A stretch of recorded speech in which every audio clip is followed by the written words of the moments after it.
Gestão de Negócios do curso João de Meriti, que hoje traz como convidado o professor René Seifert, Júnior, né, e que é PhD em Administração de Empresas pela Universidade de Birmingham, na Inglaterra, é professor de Administração de Empresas na Universidade Tecnológica Federal do Paraná, UTPFR, é líder do grupo de pesquisa Organizações Não Convencionais, onde dedica-se à pesquisa na área de tecnologias alternativas de gestão, com particular interesse para iniciativas que inspirem respostas positivas face à crise socioecológica contemporânea.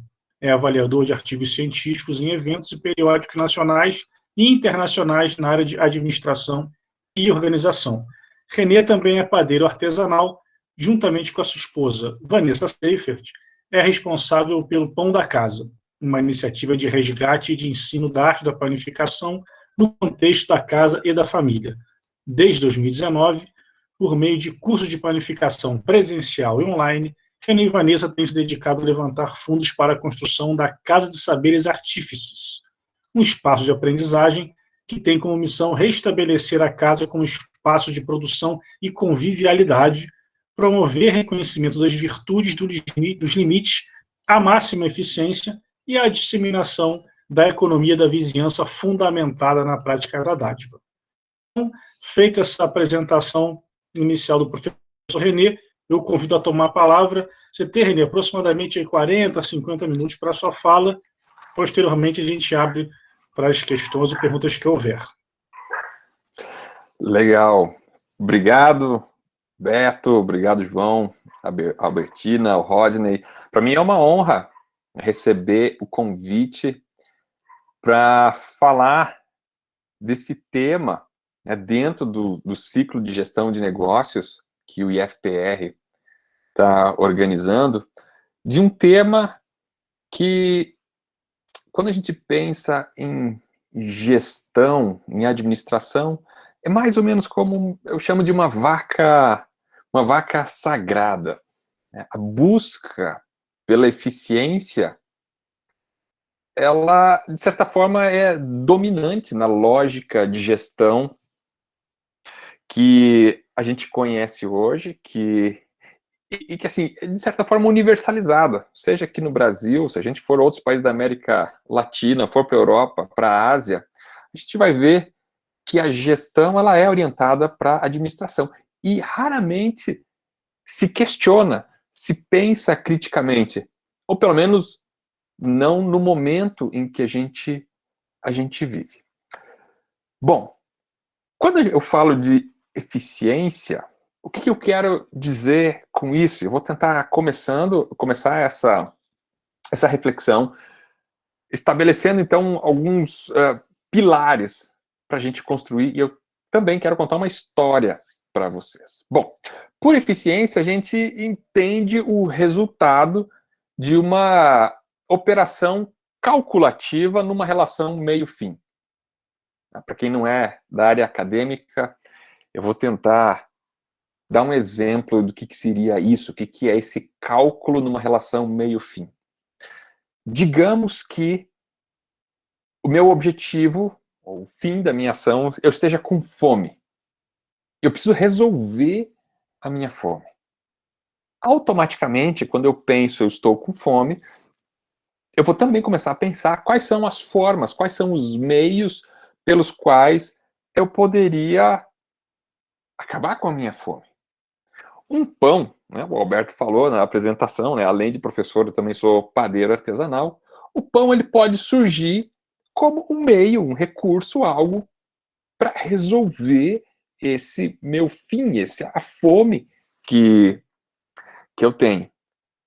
Automaticamente vem a pergunta, um pão, eu pego na padaria, compro no supermercado, eu faço o pão, se você não tiver em casa, ou se não tiver uma padaria perto, você começa a pensar e fazer cálculos para tentar resolver e atingir o objetivo, ou chegar nesse fim desejado. A gente pode pensar isso em fome, mas se a gente colocar aí entretenimento, lazer, quando você pensa em uma empresa ou na organização, na intenção de acumular capital ou de ter lucro, esse é o fim, e automaticamente, quando a gente tem fim, a gente passa a pensar, a racionalizar, a calcular, face os meios que a gente tem disponível, qual seria o modo para atingir este fim ou o objetivo, normalmente ao menor custo ou com o melhor uso de recursos. Essa é a lógica da máxima eficiência. Quando a gente debruça sobre a literatura gerencial, a gente pode perceber que a grande maioria do conhecimento dominante se resume, na área de administração, se resume a técnicas orientadas para permitir que uma empresa, como uma organização, que a gente não necessariamente vai falar só de empresa, mas isso tanto no serviço público e mesmo em fora de qualquer organização, o objetivo é atingir ou estabelecer, utilizar técnicas que permitam alcançar a máxima eficiência. Uma provocação aqui, eu diria que a busca pela máxima eficiência e a crítica à eficiência, ela passa, de certa forma, incólume nas discussões acadêmicas, principalmente numa reflexão crítica sobre a máxima eficiência. De certa forma, a eficiência é um elo que une tanto capitalistas como os seus críticos. Se você pegar a literatura de organizações ou de gestão, você vai ver que a eficiência, ela é uma técnica, um procedimento que é caro e é valorizado de Taylor a Marx. Para quem assistiu, eu gosto de usar essa metáfora, para quem assistiu o filme do Senhor dos Anéis, na minha humilde opinião, a eficiência, a busca pela eficiência é mais ou menos como o anel, né? Quando um anel para dirigir a todos, para controlar a todos. Meu objetivo nessa breve apresentação é provocar vocês, junto comigo, a gente refletir juntos a respeito da virtude do estabelecimento de limites à máxima eficiência. Esse é o objetivo. E para falar isso, eu gostaria de pedir a permissão para contar uma história e um caso muito pessoal de como eu descobri que existe, quase numa espécie de reflexão metodológica de autoetnografia, como eu descobri que existe e é possível a gente ter virtudes quando estabelecemos limites à eficiência. Essa é a reflexão, essa é a provocação. Essa história, ela começa em meados de 2007. Deixa eu colocar aqui uma foto na tela, só para deixar isso aqui um pouquinho mais lúdico. Deixa eu só ver se o meu... Deixa eu só ver aqui como é que tá. Aqui. Deixa eu ver se eu consigo compartilhar uma janela aqui. Só um pouquinho. É isso aqui. Vamos ver se vai aparecer. Olha aqui. Vocês estão vendo a minha tela? Acho que vai aparecer agora. Apareceu aqui, sim. Tá aparecendo? Isso. Se vocês só puderem confirmar para mim se está aparecendo. Sim, tá aparecendo. Está. Maravilha. Então, deixa eu ver se eu coloco aqui com tela cheia. Aí. Tá. Bom, essa história, ela começa em meados de 2007. Na época, eu tinha alguns meses, chego na Inglaterra para fazer o doutorado. Eu e minha esposa, bem jovenzinhos ainda. E em meados de 2007, eu lembro que eu estava num supermercado. E tanto eu quanto minha esposa, quando a gente chegou na Inglaterra, a gente já estava bastante incomodado com a quantidade de lixo e resíduo plástico que a gente gerava em casa. A gente já saiu do Brasil com essa preocupação quando chegou na Inglaterra, um país que a gente normalmente se refere como um país desenvolvido, muito mais industrializado, a quantidade de lixo que a gente gerava era muito maior, e aquilo incomodava.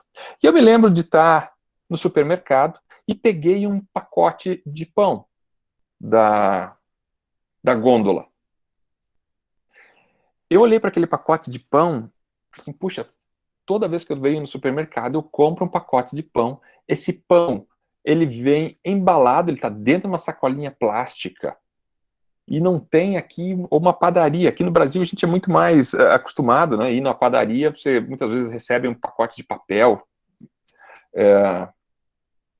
E lá tudo vinha dentro de um saco plástico, inclusive o pão. E aquilo me incomodou muito. E eu pensei, como que eu me livro desse pacote plástico? Pelo menos um pacote plástico.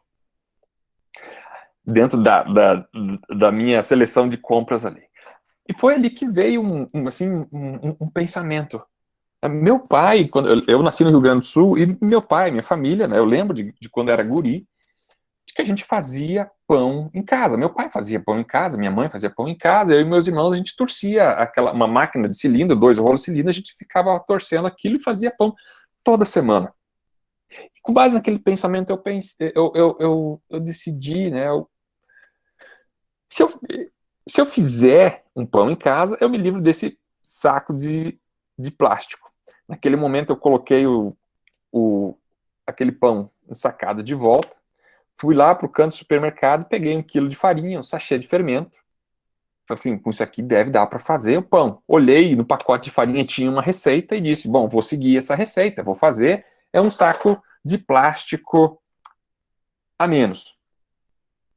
Não tinha nenhuma experiência com fazer pão, a não ser essa, né? A memória de infância dos pais fazendo pão em casa. Voltei para casa com aquele pacote de farinha, um pacotinho de fermento, li a receita que estava atrás do pacote de farinha, né? Misturei os ingredientes, deixei fermentar, modelei e coloquei o pão para assar. Alguns minutos depois, quem já fez pão em casa sabe que quando você começa a assar um pão, aquele aroma de pão fresco, ele toma conta, ele perfuma a casa inteira.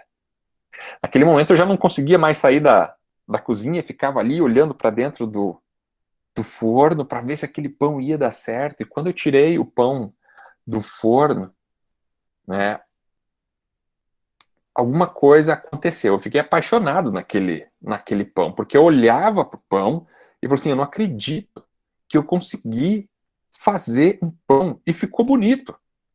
Obviamente não foi o melhor pão que eu fiz na minha vida, mas é mais ou menos como um filho, né? Você olha e fala assim, nossa, eu fiz isso aqui. Eu olhava para o pão, sentia o aroma dele, né? Aquela casca ainda estava crocante. A gente nem esperou esfriar direito, cortou o pão, passou manteiga e ó, comeu. Nesse momento, eu fiz o que eu chamo de primeira descoberta relevante para essa palestra a respeito de uma virtude, de um limite à eficiência. Aquele pão que eu tinha feito em casa, fora de uma lógica da eficiência, porque o da indústria, do supermercado, aquele sim era uma lógica de eficiência. Eles conseguiram, no tempo que eu demorei para fazer aquele pão, eles fariam milhares de pães. Mas tinha uma virtude de ter feito um pão que tinha uma série de limites. Não era o pão mais eficiente do mundo. Mas a qualidade do pão era infinitamente melhor do que aquele que eu comprava no supermercado.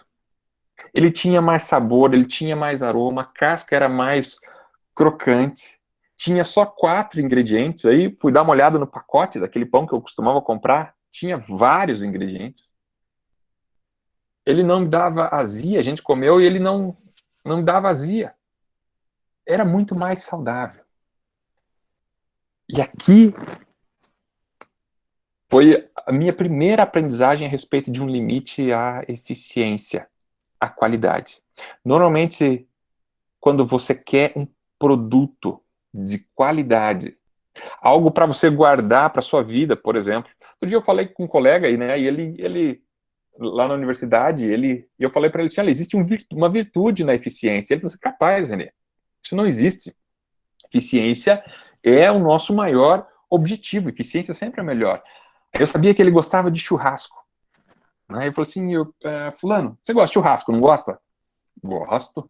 Então, imagine o seguinte, se você gosta de churrasco, provavelmente você gosta de faca. Né? Todo churrasqueiro aqui no sul gosta de ter a sua faca para fazer churrasco. Me perdoem os vegetarianos. E eu disse para ele, se você quisesse uma faca de excelente qualidade, a melhor qualidade que você pudesse ter numa faca, aquela faca para deixar de herança para o seu filho, para o seu neto, uma faca que tivesse história, que faca você iria comprar? Uma faca feita dentro da lógica da eficiência por uma indústria, ou uma faca feita artesanalmente, que demorasse muito mais tempo para ser feita? Ele ficou pensando assim, acho que essa faca artesanal aí vale mais história e mais qualidade, né? Seguramente, uma faca feita dentro da tradição artífice vai ter muito mais qualidade. E dentro dessa tradição, não é a máxima eficiência que é a orientadora do processo de produção. A mesma coisa do pão. Essa é a primeira virtude que eu descobri a respeito da produção que reconhece limites à eficiência. Mas essa história não para por aí. Quando eu comecei a fazer pão, e dessa primeira vez, aquele primeiro pão que eu tirei do forno, foi, como eu disse, algo que mudou dentro de mim. Eu me apaixonei por fazer pão, e daquele dia em diante eu comecei a fazer pão toda semana. Aliás, tem uma outra foto aqui, só confirma para mim se mudou a tela, porque às vezes dá um problema aqui no meu computador. Mudou a foto?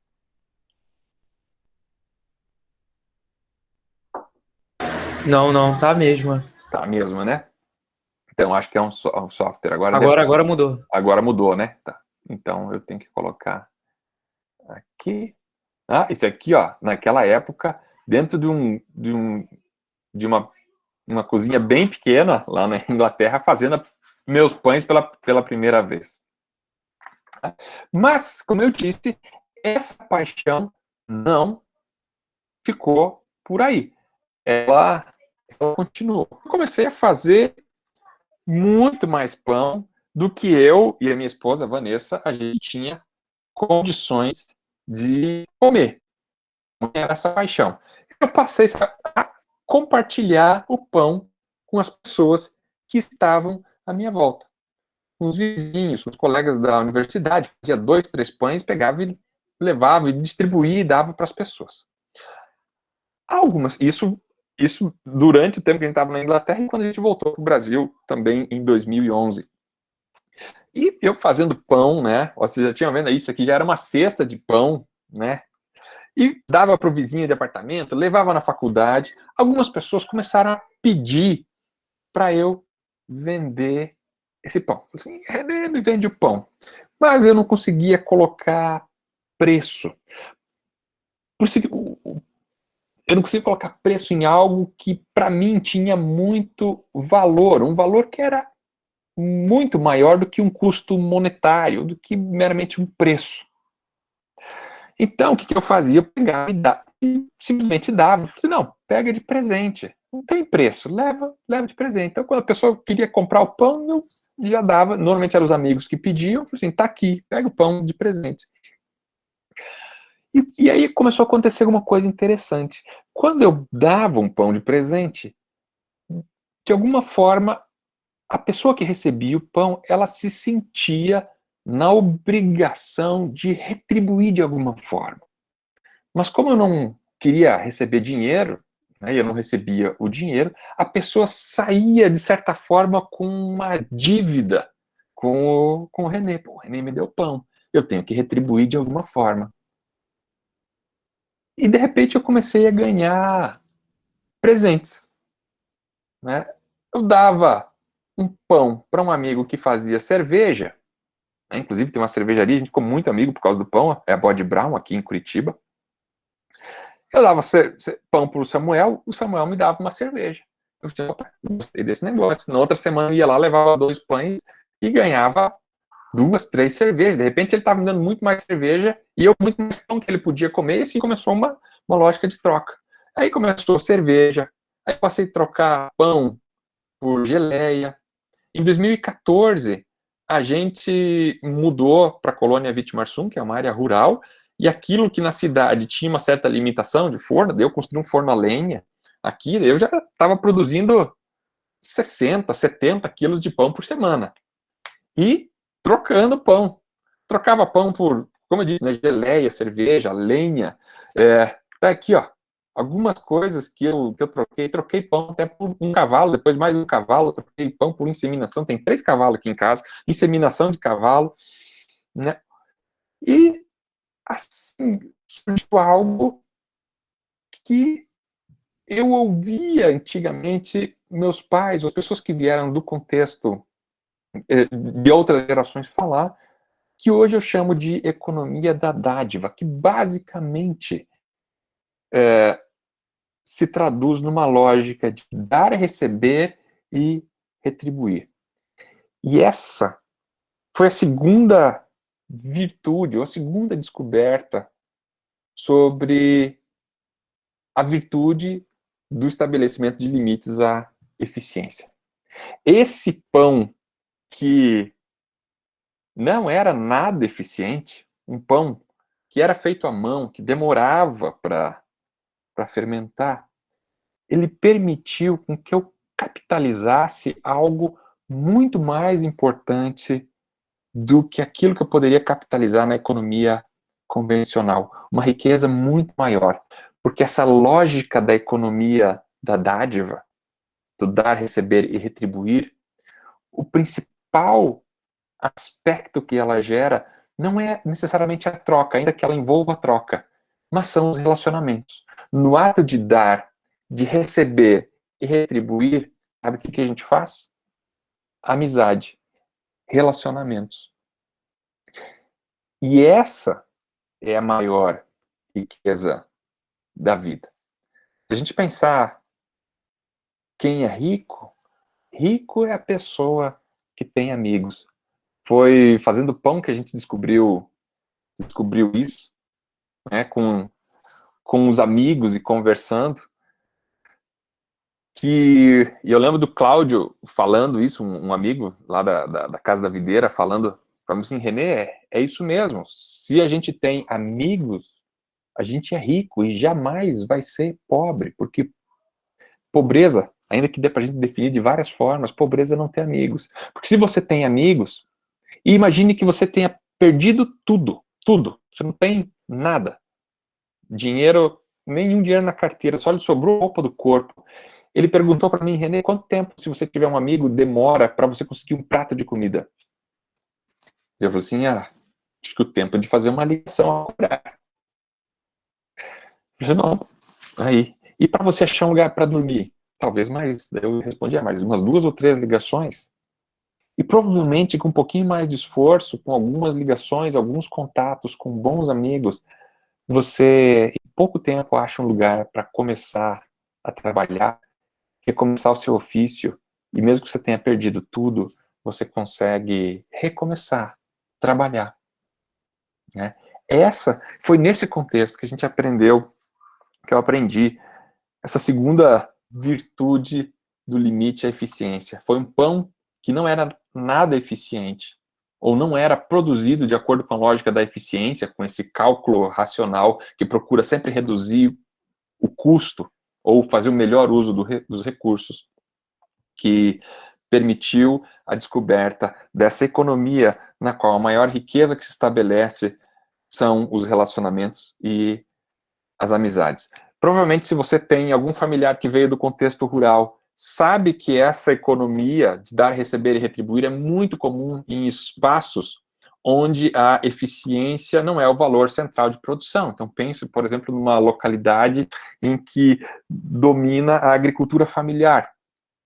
Se provavelmente os seus avós, bisavós vieram desse contexto, provavelmente você deve ter ouvido histórias ou eles comentando de que naquele contexto, naquele tempo, era muito comum a pessoa, por exemplo, criar um porco à meia, Ou quando vai abater um animal, um porco, um boi, muita carne, você divide, leva para o vizinho, na outra semana o vizinho mata um porco e te dá um pedaço de carne, ou você troca serviço, ou dia de serviço, compartilha fruta, verdura, organiza festas e mutirões.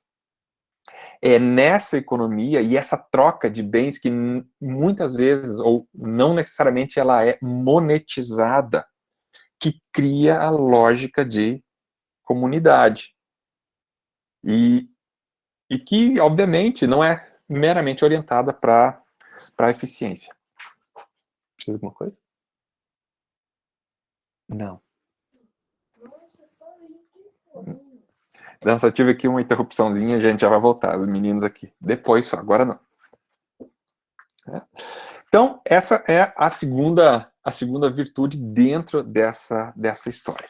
Mas a história, como eu disse, ela não para aí, tem mais um capítulo, obviamente tem vários capítulos, não vou contar todos eles para vocês, mas esse pão, que não era nada eficiente, o seu modo de produção, pouco eficiente, começou a chamar a atenção das pessoas. E eu comecei a receber vários pedidos de amigos, conhecidos, amigos de amigos, pedindo para eu ensinar a fazer esse pão rústico, artesanal, que era feito à mão, que não dava azia, que tinha mais qualidade. Foi assim que em 2014 a gente organizou o primeiro curso, primeiro em Curitiba, 3 meses depois a gente mudou para a Colônia Vitimarsum. Aqui na foto vocês estão vendo uma dessas turmas. Hoje já passaram por esse curso muita gente, acho que mais de 3.000 pessoas, se contar curso presencial, online, muita gente em todo esse tempo. E é muito gratificante ver novos padeiros nascendo, padeiras, as pessoas redescobrindo essa arte, compartilhando pão, a alegria de se reconhecer naquilo que elas fazem. E vários desses meus alunos, eles montaram suas próprias padarias artesanais. E um certo dia, um desses meus alunos, que fez o curso, se aperfeiçoou, montou a padaria em Curitiba, ele me mandou um pão. Mandou, através de uma amiga, mandou um pão aqui para eu experimentar.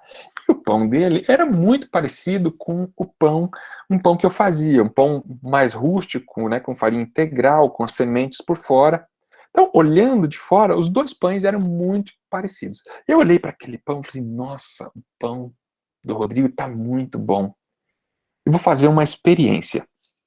Eu chamei os meus filhos e disse para eles, Oliver, que é o mais velho, o Thomas era bem novinho na época, né, falou assim, Oliver, vamos fazer uma experiência. Ele já gostava dessa coisa de experiência. Eu falei, vamos fazer uma experiência. Olha só, eu quero que você feche o olho e eu vou te dar 2 pães para comer. Primeiro um, depois o outro. Você vai comer esse pãozinho. Só que qual que é o desafio? Você vai tentar acertar qual é o pão que o papai fez. É o pão que ele comia aqui em casa. Então ele fechou o olhinho, né? Eu peguei dois pedacinhos do miolo do pão, dei um para ele comer, né? Dei o outro para ele comer. Ele falou assim, papai, o seu pão é esse. E ele acertou. Chance, né? 50%. Aí a gente resolveu, assim, tá, vamos fazer de novo essa experiência. Fecha o olho. Aí eu troquei o pãozinho, comi um, comi outro, e ele falou assim, o seu é esse. Ele acertou de novo. Assim, vamos fazer de novo. Assim, experimenta um, experimenta outro. Qual que é o pão do papai? Qual que é o pão da nossa casa? É esse, papai. E todas as vezes que a gente repetiu essa experiência, ele acertou. Ele conseguia identificar pelo sabor qual que era o pão da nossa casa. E aí eu descobri a terceira virtude do limite à eficiência, ou de um modo de produção que respeita e estabelece limites à eficiência, que é a possibilidade ou a virtude de revelar e identificar o autor, quem fez. Algo que eu senti pela primeira vez quando eu fiz o pão em casa. Eu olhava para aquele pão e falei assim, nossa, fui eu que fiz. Naquela época eu ainda não sabia expressar essa essência, a essência dessa satisfação, que é esse reconhecimento que o autor tem na sua obra. naquilo que é feito. E isso pode parecer trivial, mas não é. Isso faz toda a diferença para um ser que tem polegar opositor e consegue fazer esse movimento de pinça, que define a gente como um ser que é criador e que, ao criar, busca esse reconhecimento, busca a identificação. Tem um estudo recente do antropólogo do David Graeber, num livro que ele escreveu que chama Empregos de Merda, né, chama Bullshit Jobs, e ele fez um estudo e ele revela que nesse estudo ele descobriu que mais de 60% das pessoas não vê sentido no trabalho que faz. E a grande maioria dos trabalhos é orientada para eficiência. E o problema é quando a gente simplesmente orienta o trabalho para eficiência, e na medida em que a gente busca a máxima eficiência, a gente vai perdendo a possibilidade de revelar ou de identificar quem é o autor. Pensa num produto que é feito em massa. Você não consegue reconhecer o autor. Agora, se pegar um produto artesanal, como por exemplo essa caneca aqui, eu sei quem fez, da onde foi feito, em que lugar, porque ela foi feita artesanalmente. Se eu pego uma faca de churrasco feita artesanalmente, ela tem história, você conhece e reconhece o autor. Se você for da área de música e gostar de música clássica, por exemplo, e você vê um violino Guarnieri ou um violino Stradivarius, você vai olhar e vai falar assim, esse aqui é um Stradivarius, aquele outro é um Guarnieri, aquele outro é o outro luthier, e assim por diante. Se você gosta dessa área de música, o trabalho feito de forma artesanal, numa lógica que não é orientada para máxima eficiência, ele permite essa identificação. Pois bem, deixa eu ver se eu tenho mais alguma foto que eu queria mostrar aqui para vocês. Sim, agora veja. Existem mais virtudes? Obviamente, eu poderia aqui fazer uma lista, mas eu apontei 3 aqui para começar a reflexão, para provocar a reflexão. Para quando a gente pensar nessa vaca sagrada que é a eficiência, a gente reconhecer que os limites à máxima eficiência têm virtude. Eu poderia colocar outros aqui, como, por exemplo, falar que no limite à eficiência é fundamental para uma aprendizagem de qualidade. Veja, se você pega uma sala de aula e enche de alunos, quanto mais alunos, a gente acaba, muitas vezes, tendo dificuldade para uma aprendizagem de excelência. Respeitar os limites é muito, muito importante.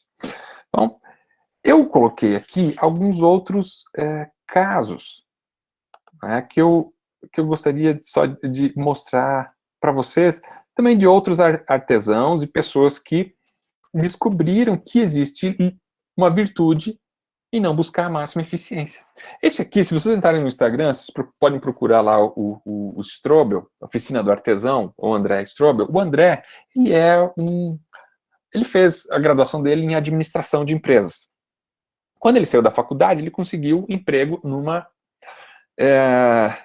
um telemarketing. Basicamente, ele vendia um produto, e ele conta, né, a gente conversou bastante, inclusive um dos meus alunos de mestrado estudou, fez a pesquisa dele com o André, e ele conta, olha, eu vendia um negócio que eu não acreditava, não era o emprego, mas aquilo lá me dava um salário. Não conseguia me reconhecer naquilo, não era o que eu gostava. E ele disse que, naquela época, ele recebeu um convite para ir num casamento. E ele precisava comprar um cinto novo, um cinto de couro. Ele foi na loja, comprou o cinto e usou o cinto. Só que ele disse que em 2 semanas aquele cinto já estava todo esgarçado. Dava para ver que não tinha qualidade nenhuma. E ele disse que ficou tão chateado com aquilo que ele disse o seguinte: eu vou fazer o meu cinto, eu vou comprar uma peça de couro. Ele gostava de trabalhos manuais, mas não tinha experiência com couro, e disse: eu vou fazer esse meu cinto. Deixa eu colocar uma outra foto aqui para vocês verem, tá? Onde aqui tem a fotinha dele. Ele comprou comprou um pedaço de couro e costurou o cinto. O dia que ele foi lá na faculdade, ele estava usando o cinto. Já tinha mais de 2 anos e o cinto estava inteiro. Aquilo despertou nele a vontade de trabalhar com couro. Ele começou a pegar vídeos no YouTube, estudar como que se fazia a costura. E ele passou a fazer trabalhos artesanais em couro, carteiras, cintos, bolsas, dentro do apartamento dele e nas horas vagas.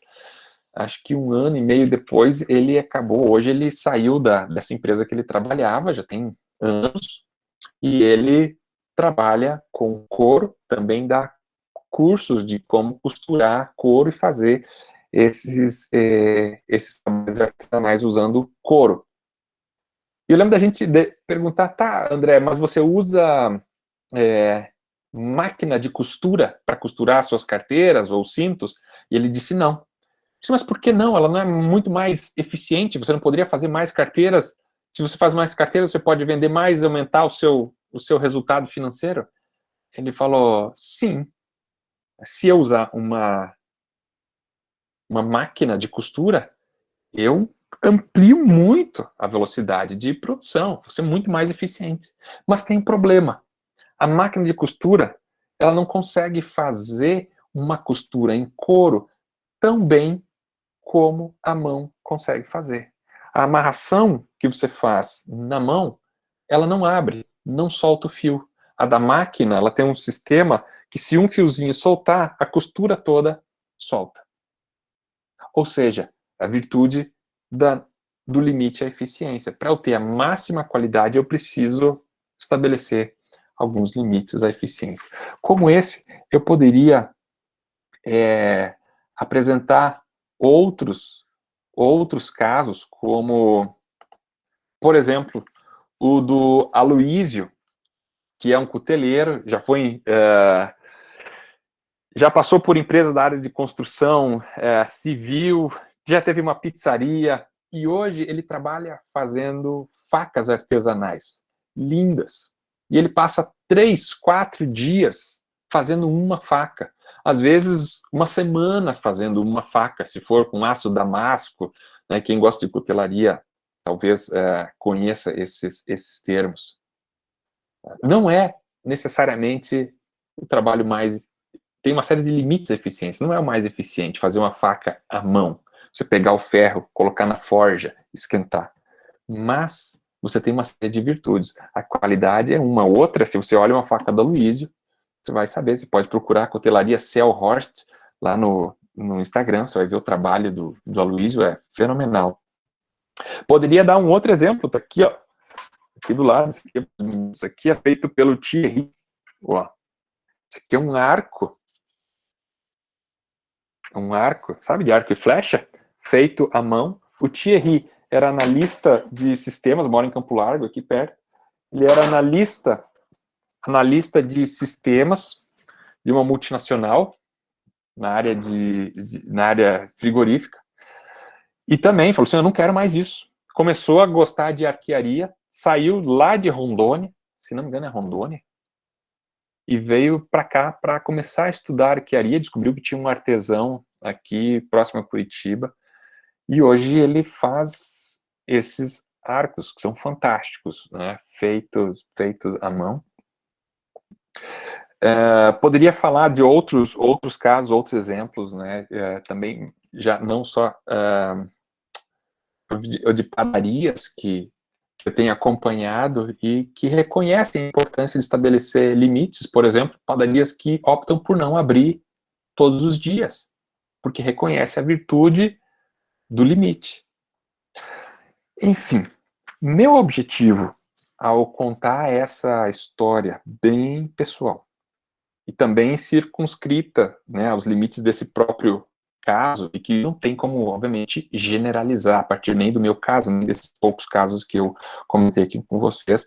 Mas o meu objetivo foi provocar, e é provocar a reflexão de que os limites à eficiência, eles têm virtudes.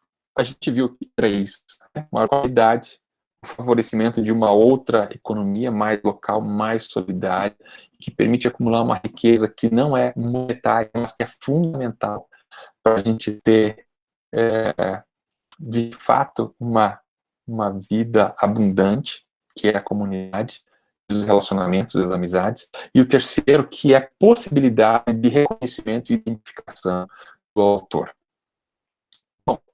Essa história e esse argumento não tem como objetivo, obviamente, dizer que a gente está buscando aqui eliminar a busca pela eficiência. Obviamente, isso é empiricamente impossível, né? Racionalizar e pensar dentro da lógica calculativa entre relações meio e fim, ela é subjacente à ação humana. Qualquer coisa que a gente vai fazer, a gente vai utilizar a faculdade da razão e vai fazer cálculos, né, entre relações meio-fim, buscando ser eficiente. Eu também não estou aqui querendo romantizar determinado modo de produção, como um trabalho artesanal. Obviamente, existem inúmeras contradições, mas o objetivo, tal como apontado na introdução dessa pequena apresentação, é provocar reflexão de que estabelecer limites à eficiência, ele tem virtudes. E que talvez a gente devesse refletir um pouco mais profundamente sobre essa busca e sem nenhum freio, sem nenhum parâmetro, para sempre ter a máxima eficiência e achar que a máxima eficiência é tudo aquilo que a gente precisa para resolver todos os problemas, da gestão à crise social e ambiental.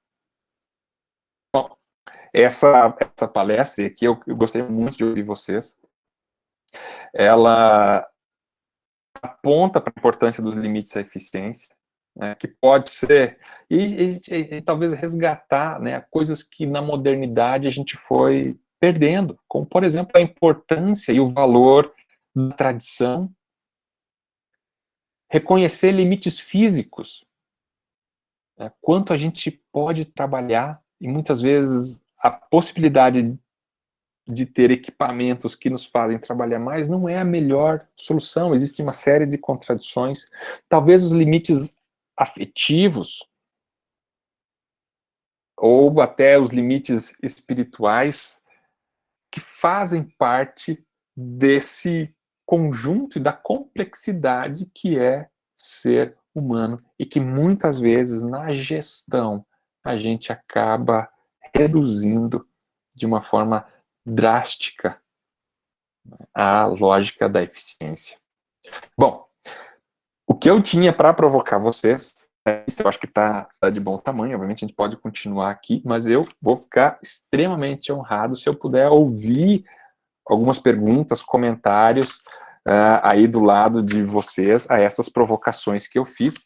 Como eu disse, isso aqui não é a Bíblia, não é a última verdade, mas tem como objetivo a gente provocar e refletir junto, né, face às tantas crises que a gente vive neste momento. Muito obrigado.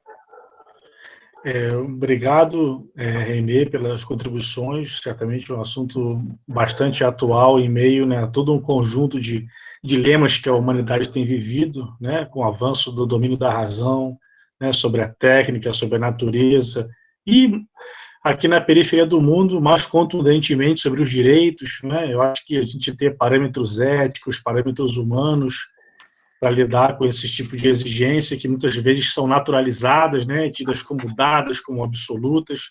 Eu acho que eles são mais urgentes do que nunca.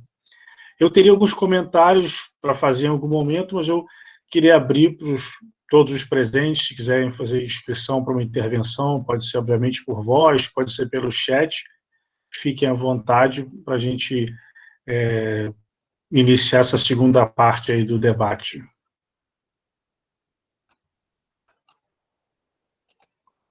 Sim. Espera uns 10 segundinhos, alguém se apresenta, senão não vou eu mesmo.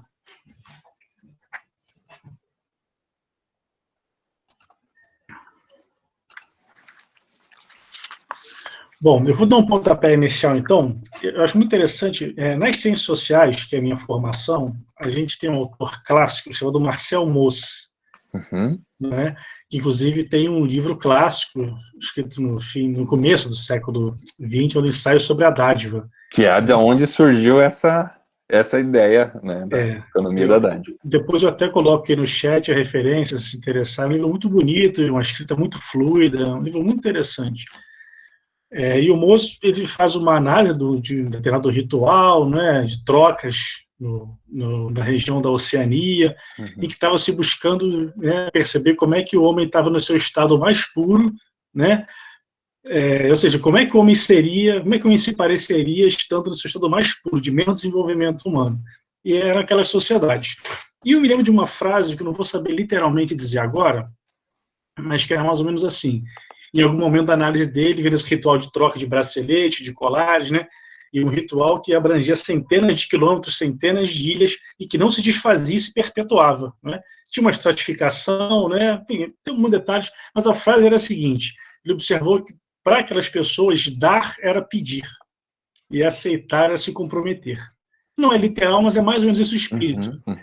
E é claro que não é um compromisso, não é de obrigatoriedade, não havia punições explícitas para aquilo, mas que se comprometiam, né, uma interpretação que a gente tem, é nisso que o Renan trouxe, ou seja, de você criar vínculos, né, produzir vínculos, tornar-se parte, né, de algo, contribuir para a construção, para a perpetuação, para o desenvolvimento de algo, mas aí vale de subjetividade, né, porque tem você recebendo, tem você oferecendo, então isso me chamou muita atenção, né, esse clássico do Mauss, um ensaio sobre a dádiva. Teve até uma reedição muito interessante da Kozak Knife, uma editora que até fechou há pouco tempo, infelizmente, muito ilustrada, muito interessante. Bom, o segundo e último ponto que eu queria colocar, pensando, no René, é que, claro que isso não é uma ode, né, à ineficiência atual. Pelo contrário, assim, você falou, o cálculo, meios e fins, a racionalidade, é até uma exigência do próprio sistema que a gente vive, né? Que, de alguma maneira, no limite é competitivo, e as pessoas têm necessidades objetivas para cumprir, pagar conta, etc. Mas como é que a gente pode, talvez, esse é um debate que a gente tem em questões éticas, por exemplo, como é que a gente incorpora novas dimensões, né, às variáveis que constituem a eficiência? Por que a eficiência não pode ser significada e conter outras variáveis? Por que eu não posso considerar eficiente uma coisa que valoriza, né, a relação direta entre autor e objeto? Por que eu não posso considerar eficiente, né, uma relação que produz vínculos e não só cálculos matemáticos, cálculos econômicos e financeiros que querem ver se a empresa deu lucro, se não deu, se aumentou a venda, se não aumentou? A questão é que o custo, né, corporativo, a que custo organizacional, né, adoecimento de trabalhadores, né, a contaminação do meio ambiente, a oferta de um produto que provoca mal. Eu me lembro muito bem que tem produtos que contêm chumbo, que vendem no mercado de grandes marcas, tem produtos que contêm conservantes cancerígenos de grandes empresas que são referências, que são âncoras de mercado, que atingem milhões de pessoas todos os dias. Você tem equipamentos que são vendidos tecnológicos, cuja radiação provoca problemas de doença. Por que nos próprios organismos de controle essas variáveis já não estão lá presentes para que as patentes, as autorizações, os objetos sejam autorizados, né, se preencherem certas condições de eficiência, entendendo essa ressignificação da eficiência? Então, acho que isso é um debate de fôlego e que ao qual a gente não pode fugir. O desafio é tentar levá-lo à institucionalidade, às instâncias que decidem, enquanto no miúdo a gente pode ir praticando, assim como foi a experiência que você relatou para nós. E só por último mesmo, eu me lembro do movimento na academia, por exemplo, na cobrança por produtividade que a gente vive hoje, e mais no particular aqui para a pessoa que está nessa pressão, os docentes, aquele movimento Slow Science, eu acho que esse é o nome, né?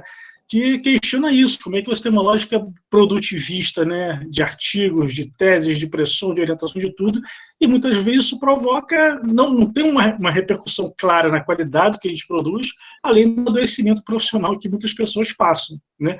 Afinal, o perfil de doenças psíquicas nas pós-graduações são conhecidos, né? Não são novidade para ninguém. Então, essas são as minhas contribuições iniciais para abrir espaço também para outros colegas aí, outros presentes que tiverem. Se você pudesse comentar oportunamente, Legal, é legal, Alberto. Eu acho que sim, você fez 3 pontos que são super, super importantes. Agradeço, né, essas observações. Primeiro, né, você lembrou muito bem do Marcel Moore e obviamente, toda essa reflexão, principalmente quando falo de economia da dádiva, e algo que, assim, eu fui descobrir o Marcel Moore pouco depois de ver, de começar a experimentar isso na vida cotidiana, sabe? Eu via que quando eu dava um pão, as pessoas, primeiro elas queriam encerrar a dívida no ato, mas normalmente quando você compra numa compra monetária, numa troca econômica monetária, você encerra no ato.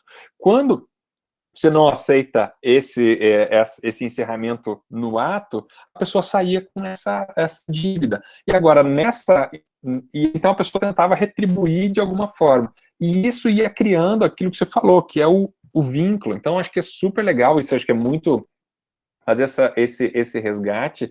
Primeiro, faz parte da nossa história humana, né? E normalmente esses aspectos, esses elementos de troca eram bens ou serviços que tinham muito, muito valor para estabelecer esse vínculo, né? Para mim, no meu caso, eu achava difícil colocar preço, não que eu não soubesse fazer o preço do pão, né? Calcular farinha, o tempo, tudo isso aqui não é tão difícil, ainda mais para quem estuda administração. Mas tinha algo além, né? Que parece que inibia essa simplificação de algo que tinha muito valor ou redução ao preço. Então, acho que é uma boa lembrança, e a leitura do Marcel Moore, para mim, ela é bastante inspiradora nesse momento, né? E dentro dessa reflexão. Segunda ponto de força aqui, né? Todo esse discurso não é, e não é confundido, não é uma ode à ineficiência. É bem pelo contrário. Um outro termo que a gente, o que está tentando chamar a atenção aqui, é que a ação humana, a gente pode estabelecer um valor como a eficiência e reduzir ela a isso. Mas a vida humana é muito mais complexa, a ação humana é muito mais complexa. O próprio Weber, quando ele faz a análise da ação social, ele chama a atenção isso. Ele fala que a ação ela pode ser orientada racionalmente e tem elementos que não são racionais, como o afeto ou a tradição, mas que ele prefere não se envolver com isso e focar na ação racional. O que a gente está chamando a atenção é assim, olha, tem outros aspectos para além da eficiência, que a gente não está eliminando, né, e nem fazendo uma ode à ineficiência, não é isso, mas é dar mais ou resgatar essa complexidade da ação humana, e isso aqui respinga para a organização e para as empresas. A gente, assim, talvez nem todos vão concordar comigo, e não tem nenhum problema quanto a isso, mas a gente tem visto a cada dia mais presente que a lógica empresarial orientada ou reduzida para máxima eficiência, ela tem uma série de consequências negativas sobre a vida humana associada e sobre a biota, sobre a vida, sobre os não humanos, né, sobre tudo. A gente está se destruindo quando reduz essa lógica à sua eficiência. Então, qual que é, assim, será que dá para a gente pensar em gestão para além da eficiência? Não é eliminar, mas é isso e trazendo mais coisas, né? Da mesma forma, reduzir a organização só ao lucro. Se deu lucro, está tudo bem. Se a gente olha na planilha e viu ali o resultado, está tudo certo. Né? Na minha humilde opinião, não. Eu também, aí no terceiro ponto que você chamou a atenção, né, dos low science, também sou a favor, tem isso, mas isso tem um custo. Né? A gente fazer essa opção e reconhecer, seja pelo slow science, por uma lógica para além da eficiência, isso tem um custo e envolve renúncia. Né? Isso é um outro aspecto, que é num estudo que a gente fez recentemente, vai ser publicado em breve esse artigo, em que a renúncia é fundamental quando a gente reconhece a virtude dos limites. Acho que esses pontos que eu queria falar sobre isso. Caso alguém tenha mais um comentário. Roger, está com a mão levantada. Oi, boa noite, tudo bem? Tudo bom, Roger? Não sei se eu estou inscrito aí, como é que tá aí a lista de discussão? É você mesmo, vai lá. Ah, então deixa eu baixar a mãozinha, obrigado. Então, parabéns pela sua apresentação, muito importante, necessária. Em alguns momentos eu caí, voltei, mas consegui acompanhar uma boa parte do que você disse. E me remete muito à promessa da modernidade, né? Você está falando de um contraponto ao que a modernidade nos prometeu há muitas e muitas décadas atrás. E o homem, em um dado momento, compreendeu que a modernidade, a promessa de um homem melhor pela modernidade, ela foi rompida, né? Ela não existiu, foi uma mentira. A modernidade não trouxe melhorias para o homem, pelo contrário. E aí se inaugura a hipermodernidade, a supermodernidade, alguns já falam de ultramodernidade, né? Uhum. Pós-modernidade, né? Então, o que piora muito, o que deixa ainda muito pior a situação do homem. O homem pós-moderno, ele está numa condição muito mais precária ainda. Sem a promessa da modernidade, né, de melhoria do homem, que não acontece, e com esse homem que alguns estudiosos encaram que nós vivemos, né, do homem pós-moderno. O que você está falando está numa linha diametralmente oposta a isso. De um contexto nas empresas, no contexto da vida organizacional, no contexto de entregas, alguns colegas aqui pontuaram, etc. Uhum. Como encaixar isso numa sociedade, claro, falando muito do ocidental, né, numa sociedade pós-moderna, ou seja, que ruptura vai ter que existir para uma sociedade pós-moderna não entrar de cabeça ainda mais na hipermodernidade e, de fato, absorver princípios, valores, tradições, tempo, cessão de coisas, por exemplo, né? Acho que é interessante mesmo. Uhum. Qual o ponto de inclinação? Tem um livro, Alberto me ajuda aí. Mutação, ponto de mutação. Tem um livro aí de alguém da área sei que na sociologia, filosofia, mas... Não me recordo, assim, por essa referência. É o ponto de mutação? Ponto de mutação, Fritjof Capra. Fritjof Capra. Uhum. Mas não é esse texto, não é dele não, mas vamos lá. Que eu tô falando aqui, já tá de outro autor, mas só me deu o nome do título do Capra.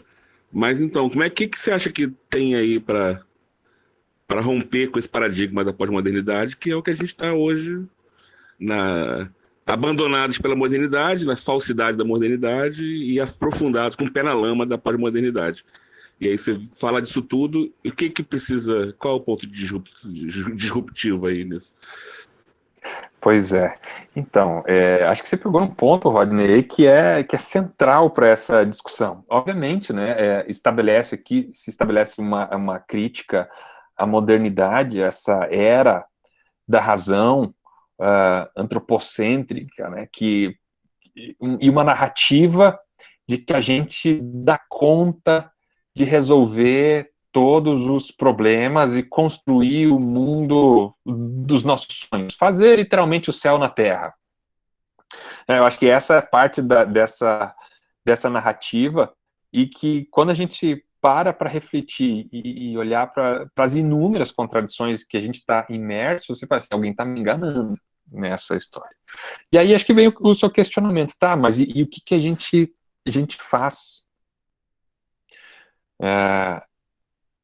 Assim, eu tenho duas reflexões aqui. A primeira delas é provavelmente a mais pessimista, que eu não sei se a gente consegue ter algum tipo de escapatória no atual momento, né, fácil que a gente vive. A gente, de certa forma, se tornou extremamente dependente e controlado pela técnica. por essa lógica eficiência. A gente perdeu a liberdade, de certa forma, a gente construiu um mundo totalmente artificial, que das cidades à lógica virtual, e a gente, de certa forma, vai perdendo as habilidades que eram necessárias para outras formas de existência. Então, essa talvez seria a minha visão mais pessimista. Se a gente consegue sair disso, eu não sei, né? Não tenho certeza mesmo. Agora, eu acredito muito mais numa possibilidade de respostas. E aqui também uma coisa que, ao longo dessas reflexões, conversas, que foi fazendo sentido na minha cabeça. A gente pode olhar para esse mundo, para essa lógica moderna e pós-moderna, a gente se preocupa muito, reconhece o problema, reconhece as contradições e tenta dar uma solução. E, de certa forma, nessa mesma narrativa, a gente se encara como seres que acreditam que podem dar a solução. Ela pode custar muito, pode ser que a gente não tenha, a gente talvez não tenha ainda a tecnologia, né, os recursos necessários, mas a gente vai dar um jeito. É a mesma coisa quando a gente olha para a eventual crise do petróleo que se aproxima, a crise climática. A gente está enfrentando uma pandemia agora, mas essa pandemia provavelmente ela não vai ser nada perto do que se aproxima por aí, né? Próxima é a crise econômica para os próximos anos, e depois a gente tem uma crise climática. Ano passado, no Paraná, né, um rio enorme, que é o Rio Iguaçu, né, vocês devem ter ouvido falar de Foz do Iguaçu, você atravessava de um lado para o outro, entre o Brasil e o Paraguai, a pé, não precisava de ponte. Né? Tamanha foi a escassez de água. Aquilo que há 15 anos, ou cerca de 15 anos atrás, a gente ouvia falar de países do Oriente Médio, a gente está vendo em Curitiba, que é a situação em que as torneiras abrem só 3 vezes por semana, que você tem água na sua casa. A gente viu aqui em Curitiba isso acontecer no ano passado, esse racionamento ainda continua, agora reduziu-se um pouco, mas em muitos lugares é cada 3, e se for na periferia, 1 ou 2 vezes por semana água na torneira. É isso que a gente está vendo. Então a gente olha assim, tá, mas a gente vai dar um jeito. Eu não sei, eu não acredito muito nessa lógica de problema e solução. Né? Pelo menos eu acho que o que a gente se depara diante, eu faço uma distinção entre problema e tragédia. O que a gente tem diante de nós nesse momento é uma tragédia. A gente ser controlado por um celular, por uma técnica que mostra aquilo que alguém define o que deve ser mostrado, que define o que vai ter no nosso prato, porque, veja, o que tem no nosso prato hoje é definido pela técnica eficiente. A gente tem mais de 50 mil variedades vegetais que, ao longo da história humana, que tem pelo menos 300 mil anos, que a gente conseguiu domesticar, e 80% do que a gente come se reduz a 10%, 80%. Para mim, esse é o tamanho da tragédia que a gente vive. Então, a gente não está só diante de um problema que a gente está buscando uma solução, a gente está diante de uma tragédia. E a diferença entre problema e tragédia é relativamente simples. Para uma tragédia, para um problema, você tem solução. Agora, para uma tragédia, não tem solução. A diferença de um problema é a gente perder o emprego. Né? A gente consegue outro. Tem uma solução. Uma tragédia é você perder um ente querido. É você perder a mão, um braço, a perna. Isso não tem solução. Não tem nada que vá trazer a mão de volta. Agora, não significa que uma tragédia não demande também uma resposta. E eu acho que aí, e isso é central, a gente entender isso. Se a gente perde um filho, uma filha, isso é uma tragédia. A gente pode estar numa depressão, pode fazer nada e não fazer nada, é uma resposta também. A gente pode organizar uma associação de pais, mães, de uma rede de ajuda mútua, a gente pode dar uma resposta, e a gente dá respostas. Diante desse mundo em que a gente está cada vez mais dependente, dominado pela lógica da técnica, com organizações que reduziram a sua ação a buscar a máxima eficiência técnica, a gente precisa dar uma resposta. E aí, assim, olha, eu acho que uma resposta que a gente tem aprendido nessas reflexões, para mim, tem duas chaves aí. A primeira chave é renúncia. Talvez a gente precise renunciar a algumas coisas. Por exemplo, a gente tem possibilidade de fazer um buraco e tirar petróleo lá de baixo. A gente tem possibilidade de fazer uma bomba atômica. A gente sabe como lidar com isso. Mas talvez não seja bom, prudente lidar com isso. A gente pode gerar energia elétrica com fusão nuclear. A gente sabe como fazer, mas talvez não seja adequado. Talvez seja melhor a gente renunciar a isso. E talvez refletir, renunciar à própria lógica de vida energivorista que a gente criou. A gente discute, por exemplo, que a gente precisa de energias alternativas, sustentáveis, mas a gente não discute viver com menos energia, que talvez seja uma resposta tão boa quanto, tão sensível quanto essa resposta que sempre demanda mais energia, que seja sustentável, eólica, solar, né, ou uma outra que a gente vai ver. Então, eu acho que uma chave, Rodney, talvez para a gente pensar, e não estou falando assim que essa é a solução, né, mas é uma resposta. O que é? Renúncia. Renunciar ao crescimento. Talvez seja uma resposta, ela é sensível. Eu lembro da gente discutindo isso no nosso departamento, na universidade, né, face à constante pressão para mais eficiência, para mais produção, para mais resultado, a gente decide, olha, será que a gente quer subir de nota? Será que a gente quer crescer? Será que a gente não pode ser um programa de mestrado pequeno e bonito? Bem feitinho, bem ajeitadinho? Será que a gente tem que crescer mais? Eu acho que assim, então a gente lida com essa angústia, a gente lida com a renúncia.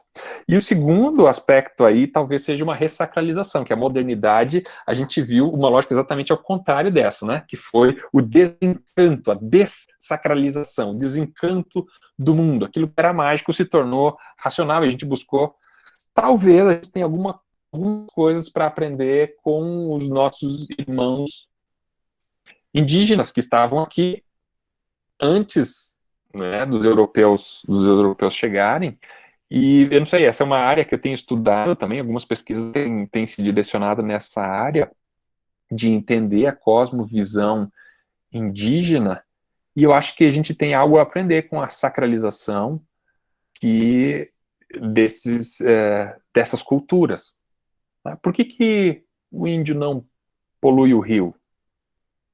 Talvez porque o rio seja sagrado. Por que ele pensa 10 vezes antes de derrubar uma mata ou de matar um bicho? Talvez porque existe a árvore seja sagrada, o bicho seja sagrado.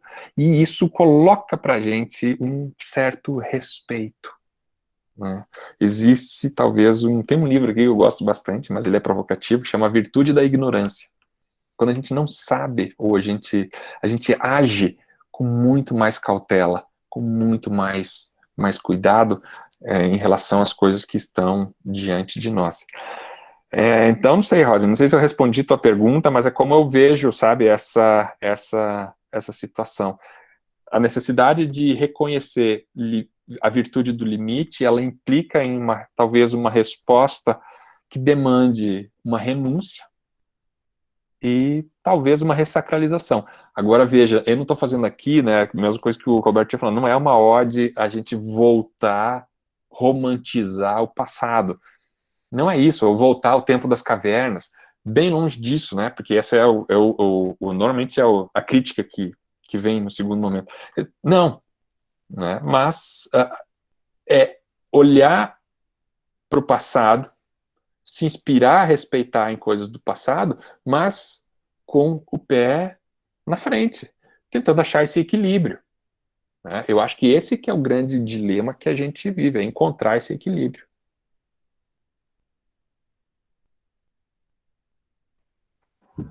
Professor René, professor Rodney, fique à vontade, se for. Não, só agradecer, só agradecer. Ok. Professor, vendo aí a palestra, a aula que a gente recebeu hoje, alguns comentários aí, eu me lembro aí de assim, uma certa mudança aí de paradigma, talvez, se avizinhando, talvez seja muito cedo para dizer, né? Hoje você tem aí alguns filósofos trabalhando aí, por exemplo, tem um francês, se não me engano, é o Charles Pepin, que analisa as virtudes do fracasso, e, de alguma forma, também, um filósofo sul-coreano, o Byung-Chul Han, né? Que trabalha com a ideia da sociedade do cansaço, analisando justamente a questão a sociedade superconsumista que a gente vive hoje, né? Enfim, como isso nos provoca o adoecimento. E, na verdade, o que me chama a atenção, justamente, aí fazendo uma relação com a sua fala hoje, é como esse discurso da produtividade, né? Da eficiência, ele, de certa forma, serve, né? Para, enfim, para a gente criar essa síndrome de autoexploração, né? Que abre espaço para isso nesse mundo que a gente vive hoje, né? Que, enfim, que tem provocado justamente essa série de angústias aí, enfim, doenças, né? Do corpo e da mente, tudo, relacionando isso justamente à forma como nós produzimos, como nós trabalhamos, né, na sociedade moderna. E uma lógica da produtividade, né, da autorrealização, né, a virtude do trabalho, né, como produtividade, produzir muito. Se você não trabalha, se você não é o super-homem de capa, enfim, você não se realiza, né? Enfim, só um comentário mesmo, que é a relação, né, que eu fiz aí justamente com a sua fala hoje aí, justamente pensando, né, olhando para... Muitas vezes a gente vê, quando a gente vai falar aí de empreendedorismo, enfim, de criar um negócio, de produzir algo, de construir algo, né? A gente tem hoje talvez, né, fundada muito lá naquela, né, naquela filosofia talvez utilitarista, mas com toda uma evolução, né? Essa autoexploração que nós nos submetemos hoje, né? No mundo moderno aí. E, enfim, até que ponto, né, realmente isso significa crescimento, né? Se a gente repensar ou ressignificar a palavra crescimento, né? Bom, é isso, é só deixar um comentário aí, parabenizá-lo mais uma vez, e deixo, enfim, em aberto aí essa reflexão. Eu acho que é bem por aí mesmo, João. Bom, eu acho que assim, essa lógica orientada para máxima eficiência e a produtividade, a gente não sabe quanto tempo a natureza ou a criação vão permitir a gente lidar com ela e com o planeta dentro dessa lógica, sabe? Buscando a máxima produtividade. Não sei, né? A gente não sabe. O que a gente sabe é o seguinte: a nossa história, enquanto Homo sapiens, enquanto espécie, tem cerca de 250 a 300 mil anos.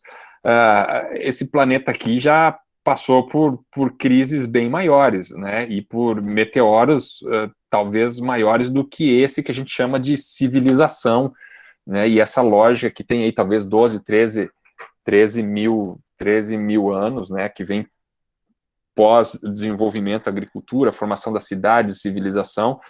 Agora a gente está chegando num colapso, né? Então penso que não sei quanto tempo o planeta ainda resiste. A gente sabe que tem muito recurso ainda, mas a gente é um segundo, né? É uma vírgula na vida desse planeta. não deixa de ser triste, porque é um jardim tão bonito, né? E um planeta tão bonito, tão rico, que não necessariamente precisaria ser dessa forma, mas eu acho que a gente está num momento em que precisa de fato refletir. E vou dar um exemplo aqui. Até o Alberto colocou na apresentação, no convite, né? Vocês sabem, eu tenho um canal no YouTube. Esse canal, durante a pandemia, cresceu muito, né?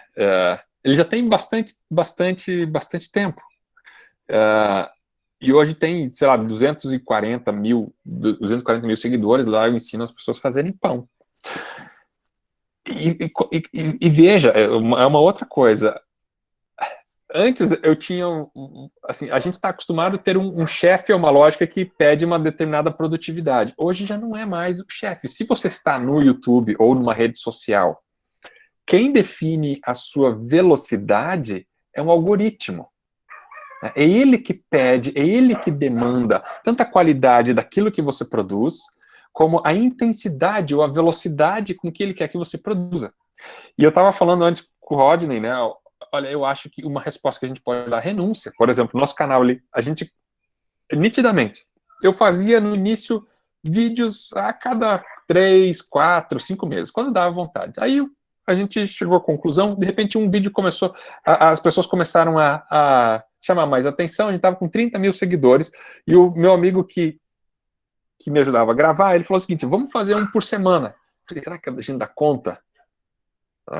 Vamos fazer um por semana. A gente começou, aí o canal começou a crescer, mais gente visualizar, mais gente se inscrever, começou a crescer.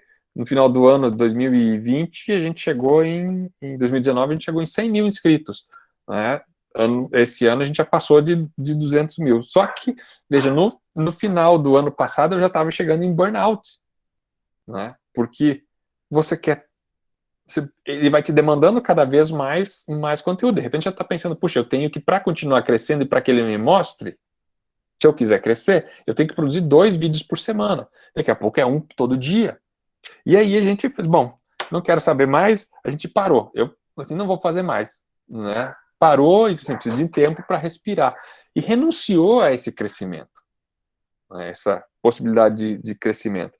Agora a gente está voltando, assim, 1 a cada 15 dias. Mas, assim, não cresce mais como crescia.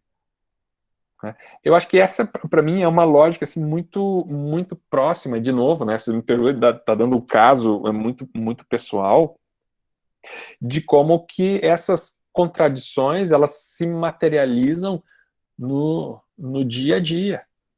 Se eu pegar pelo viés da universidade, assim, o limite é, assim, quantos pontos você recebe por publicação na CAPES, né? Dentro do Qualis.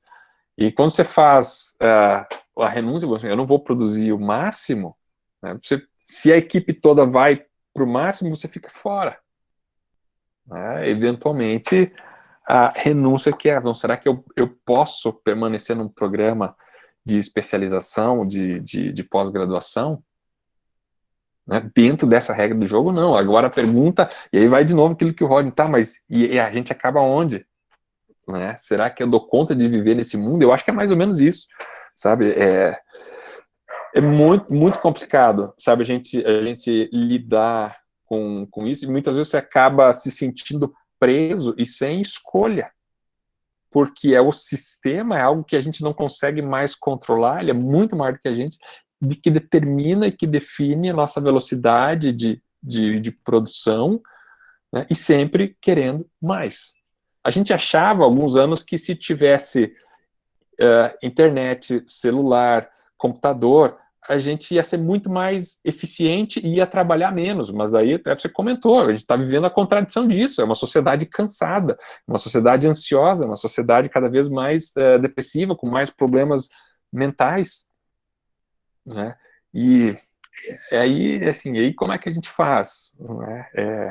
De novo, né? Aí voltando lá ao Rodney, não sei se tem solução, mas ele que talvez demande uma renúncia, né? Uma resposta de renúncia, um resgate daquilo que realmente tem valor nas nossas relações, como a comunidade, o local, o ir mais devagar, o aproveitar os momentos, né?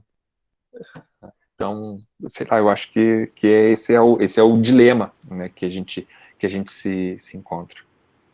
Renê, fica uma sugestão aqui para deixar aí para você depois levar para casa e pensar.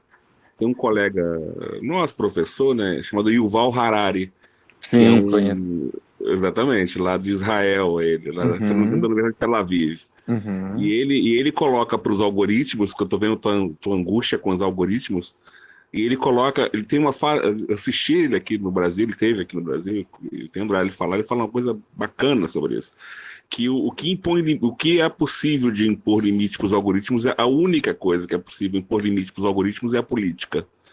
Então, porque quando você faz uma política, aquela política reflete nos algoritmos, que acabam colocando limite. E que hoje a incidência de governos e países está na incidência das políticas para que essas consigam impor limite para os algoritmos. Então, se a gente usa o YouTube, o YouTube é fruto de uma política, está sediado num país que tem uma política determinada e a gente um pouco surfa essa.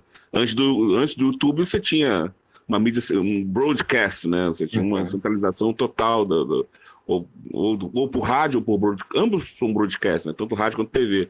E agora nesse Netflix, nessa coisa toda da TV por IP, isso muda um pouco. Então, eu acho que o algoritmo ele é freado por políticas. Agora, como essas políticas são geradas, como elas são discutidas, como elas são implementadas na sociedade, que é o ponto. Então, acho que fica uma dica aí para a gente poder pensar nessa transformação social, é pela política que vão impactar em algoritmos, e claro, algoritmos e a criatividade das pessoas que escrevem, né? Por mais que tenham limites políticos, você tem sempre as pessoas dando seus jeitinhos aí, pensando em coisas e burlando o sistema, inclusive, e tal. Mas acho que a política não que resolva todos os problemas, tem muitos problemas também, mas ela certamente, muitos algoritmos que estão hoje em vigor, daqui a 10 anos, serão impensáveis, porque a sociedade vai mudar e vai exigir coisas novas, e novos limites. E eu entro na tua proposta mesmo. Acho que a tua proposta, eu não, por exemplo, não tenho um WhatsApp. Eu estou muito para te dizer isso, eu não tenho WhatsApp. Isso me tem um custo. Eu só aprendi que eu só comecei a viver bem com isso quando eu entendi que eu não precisava ser o primeiro a saber de tudo. Se você não tem... E a sociedade pós-moderna te exige uma coisa de estar antenado, saber de tudo primeiro. Mas por que eu tenho que saber de tudo primeiro? Não precisa saber de tudo primeiro. Né? E o que tem que acontecer vai chegar para você. Se não chegou, porque não precisava ser chegado. Então, isso só gera o que você está falando aí. Mais ansiedade, mais pessoas doentes, mais... Eu vejo, não sei se quem tem aqui o WhatsApp no relógio. Eu olho o WhatsApp no relógio e falo, meu Deus do céu, se ele soubesse ou se ela soubesse, como isso é bom que você quer falar com parentes, você quer estar com amigo, quer saber de tudo, mas isso é sinal desse tempo que a gente vive hoje, é total sinal de pós-modernidade, né? Então, viver mais lento, assim. Eu acho que eu consumo muita tecnologia, tá? Eu tô lá no Messenger, quem recebe mensagem minha, escrevo pra caramba, tô no meio digital, mas eu estou no meio mais lento do que, não é tão rápido. Então só fica assim, os algoritmos precisam serem limitados em alguma medida. Então eu acho que fica essa observação aí. Sim, da mesma forma que a política limita alguns produtos e o consumo de alguns produtos, né, é fundamental. Né? A gente acho que é fundamental mesmo estabelecer limites, né? Eu acho que é o que muitas pessoas têm começado a perceber nesse momento. Renê, a gente já está com a hora um pouco já caminhando, né, para o final, não sei se é tempo hábil, mas eu fiquei curioso de ouvir você conectar o seu projeto de Casa dos Saberes Artífices com esse debate que a gente está travando aqui, imagino que um piloto, né, uma materialização de uma ideia, ao mesmo tempo que é um instrumento de propaganda no bom sentido, assim, de difusão, talvez, de experimentos. Eu queria ouvir já caminhando já para essa última parte, você tentar se conectar aqui para a gente, esse projeto, com esse debate que a gente está tendo hoje, com as questões que as pessoas suscitaram. Legal, obrigado, Alberto, até pela pergunta e me dar a oportunidade de falar um pouquinho desse projeto. Então, dentro dessa história que eu contei algumas partes para vocês hoje, né, o ato de fazer pão, ele como se fosse um portal para a descoberta de um mundo e de possibilidades. E o que eu chamo esse mundo de possibilidades, ele resgata ou olha para casa não como um espaço de consumo. Se a gente olhar hoje, tipicamente como a casa ela é vista, ela é um lugar para a gente consumir coisas. E por isso que quando a pandemia colocou a gente em casa, a gente não aguenta ficar em casa, as pessoas não aguentam mais ficar em casa. Porque ela basicamente é um local em que a gente compra, sai para trabalhar, a gente não trabalha mais em casa, não produz em casa, sai de casa, trabalha, ganha dinheiro, compra coisa e põe dentro de casa. Né? Põe dentro de casa, é um lugar de consumo. Essa história de fazer pão mostrou para a gente que a casa, ajudou a gente a redescobrir a casa, uma outra vocação da casa, que é a casa enquanto um espaço de produção. Não só de produção, de aprendizagem, de vida, de convivialidade, de um monte de coisa. Então começou com pão, aí de repente já estava fazendo cerveja, estava fazendo queijo, aí fazendo geleia, cozinhando em casa, usando a mão, né, não deixando o dedo ser reduzido a apertador de botão. E isso foi fazendo com que a gente ficasse cada vez mais com vontade de estar mais próximo da natureza e ter um pouco mais essa soberania dentro desse espaço. 7 anos atrás, a gente alugou uma casa aqui na colônia Vitimarsum, que é onde eu estou falando agora, onde eu moro, é onde a gente mora, e levou isso para um outro nível, né, de aprofundamento da casa enquanto um espaço de produção. Hoje, muita coisa que a gente faz que a gente consome, é feito em casa, é produção, inclusive do pão, a geleia, cria porco, né, tem galinha, tem um pouquinho de horta. A gente não é autossuficiente e não é nem o objetivo ser autossuficiente. A gente é codependente de uma economia local e com uma série de contradições também, tá? Então, mas descobrindo a casa como espaço de produção, a gente viu que, puxa, tem algo aqui que os nossos filhos, aí olhando para meus 2 meninos, o que as próximas gerações vão precisar, habilidades que a gente está perdendo. Eu lembro de, quando estava fazendo doutorado, um amigo meu que era analista da Bolsa, trabalhava com o JP Morgan lá em Nova York, veio visitar a gente, e a gente começou a conversar, e ele falou assim, Renê, você tem PhD, mas você sabe plantar alface? Eu falei assim, não. E ele falou assim, pois eu também não sei nem cozinhar direito, né? Eu sei pedir comida. A gente viu que se tinha uma série de coisas, mas totalmente dependente. Então, eu acredito que as próximas gerações vão precisar de habilidades que acompanharam o ser humano, né, e que usavam o polegar opositor, e que a gente não pode deixar se perder.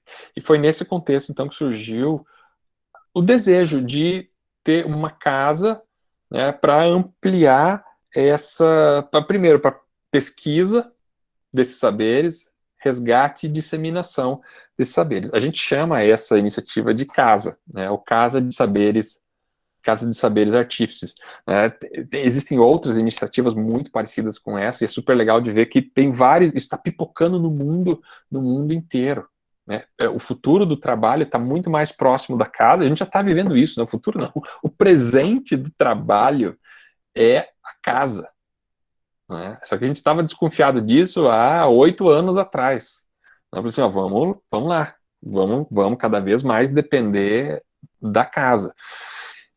Então a gente tem esse projeto, isso se materializa de fato na construção de uma casa, assim, entre aspas, escola, né, dedicada aos saberes artífices. Já tem o terreno, está tudo mais ou menos organizado, obviamente precisa de recurso financeiro.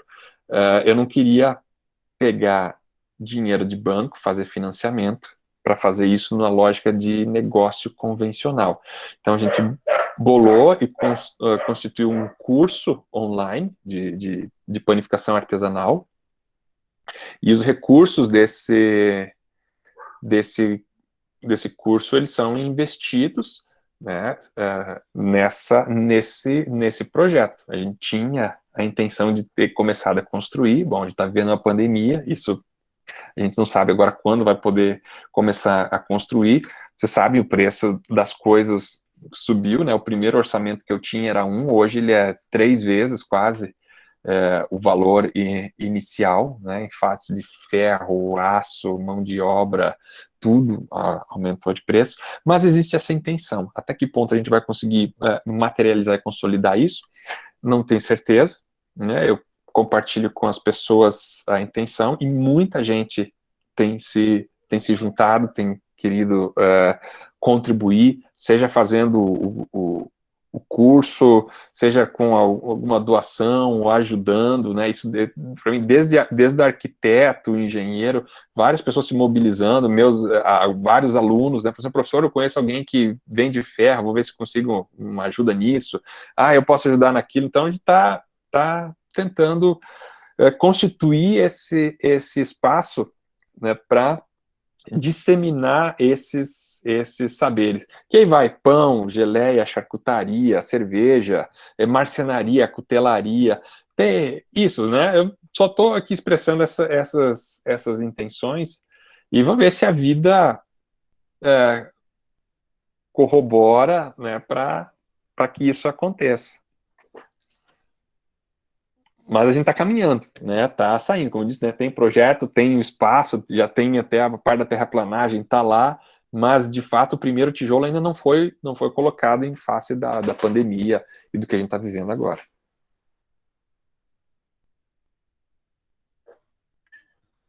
Obrigado, Renê. Não sei se algum colega mais teria algum comentário, algum estudante, ou se a gente se encaminharia para o encerramento. Saudar aí o Renê pela palestra, e é muito pertinente em relação à questão que ele colocou sobre a produção, um modo de produção artesanal, e um modelo de produção que fica distante desse modelo econômico pautado no capitalismo. O entender dele, esse modelo de produção que ele apresenta, ele se aproxima da lógica da economia social e solidária, que é discutida aqui no Brasil com esse conceito, mas, é claro, na Europa tem uma discussão muito mais pujante, como economia social, economia próxima à questão de cooperação. Se levar para a Itália, para a região de Emília-Romana, tem uma questão da cooperação, de cooperativas que foram desenvolvidas na Itália, e também na França, né, que tem uma questão de economia social pujante. E esse modelo também, que acho que o Alberto chegou a comentar no início, né, do slow food, né, e aquele modelo muito desenvolvido na Holanda, do fair trade também. Assim, mais uma fala assim, sobre essa questão. Assim, e parabenizar também a discussão. Eu também, enfim, tive um momento da minha carreira, tive a oportunidade de estudar um pouco mais o artesanato, produção artesanal. Queria ouvir um pouquinho dele também. Anderson, obrigado pelo comentário, né, pela presença. Bom, eu acho que assim, tem vários pontos que dariam para a gente discutir. Eu estudei, assim, eu não sou um estudioso da economia solidária, fiz algumas aproximações, inclusive visitas com alunos em iniciativas da economia solidária. Tem alguns argumentos que eu gosto bastante dentro do discurso, da narrativa da economia solidária, né? No Brasil isso foi muito forte nos anos anteriores. A gente teve, inclusive, uma secretaria de economia solidária. Mas eu acho que tem alguns aspectos que ainda eles... assim, mas daí está muito relacionado a essa minha reflexão, sabe? A crítica... Por exemplo, o que eu vejo em termos muito práticos da economia solidária, muitas vezes ela acaba se reduzindo a uma lógica de inclusão, na economia de mercado que é dominante. Para mim, essa seria um problema, né, dentro da lógica da economia solidária, é tentar sintetizar, sabe, sintetizar o que está aí com algo diferente. É mais ou menos com o que o pessoal tenta fazer na sustentabilidade. Eu também dou aula de sustentabilidade, mas, por exemplo, é acreditar que é possível você, ao mesmo tempo, buscar o lucro, você querer ter responsabilidade social e ser ambientalmente correto. E daí você coloca isso no liquidificador e mistura bem. Eu tenho uma série de reservas, né? Porque a gente vive num sistema que é dominante hoje no mundo, ele é orientado pela lógica da técnica. Então, é muito difícil você conciliar isso. Então, conciliar a economia solidária dentro de uma economia de mercado, né, sintetizar essas duas coisas, acho muito difícil.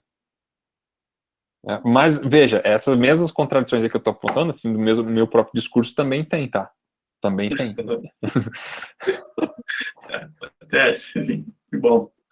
É assim mesmo. Maravilha. E isso só para, assim, de novo, dar o eco, assim, olha, eu não tenho certeza sobre solução para esse negócio. Acho que a economia solidária é uma resposta muito interessante, ela funciona bem legal em alguns contextos. Agora, enquanto lógica política macro social, eu tenho algumas restrições, assim, mas, de novo, né, acho que todos nós temos, mas a gente tem que testar e tentando essas respostas para construir do jeito que tá ruim.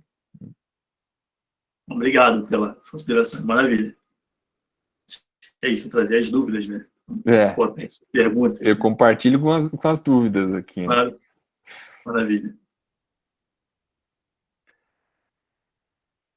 Acho que é isso, né, Alberto? Se tiver mais alguma dúvida, pergunta, eu até posso responder.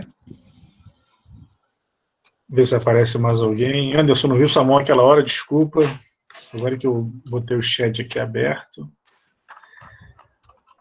Bom, eu acho que a gente, então, se não houver mais nenhuma intervenção, né, antes de passar a palavra para o professor João fazer o encerramento, o diretor Roger, se quiser fazer uma consideração final, eu vou agradecer, então, Renê, pela sua generosidade de dispor o seu tempo para conversar conosco, né, esse é um evento que já estava sobre o qual a gente tem conversado já há algum tempo, mas conseguimos concretizar, né? Quem sabe a gente consegue marcar um outro evento para algum, né, outro tema, até para um alongamento desse tema. Quem sabe a gente também tem um curso de informática no campus, uma área de eletrotécnica, de educação. Quem sabe a gente consegue fazer um arranjo para estender essa fala, né, pegar essa episteme, né, que você traz para a gente, tão interessante, e tentar dialogar com outros eixos. Eu acho que ela está subjacente, né, está vertebrada aí sobre todas as dimensões da nossa vida. E no pessoal, dizer que se tudo correr bem, em abril do ano que vem, estou em Palmeira, no simpósio, e vou te visitar na colônia. Vou passar então para o João, um abraço na família, um abraço em todos e todas por aí. Obrigado, Alberto, obrigado. Então, mais uma vez, agradeço ao Renê aí pela presença com a gente, agradeço a todos vocês que estiveram aqui hoje. E, Renê, quando essa pandemia acabar, apareça no Rio aí, né, para a gente, de repente, se encontrar presencialmente. Se tiver jeito, apareça por aí também para comer um pãozinho. É isso aí, a Albertina até ligou a câmera aqui, ó. Sim, sim. Vamos montar a excursão, né? Legal, com certeza. É isso aí.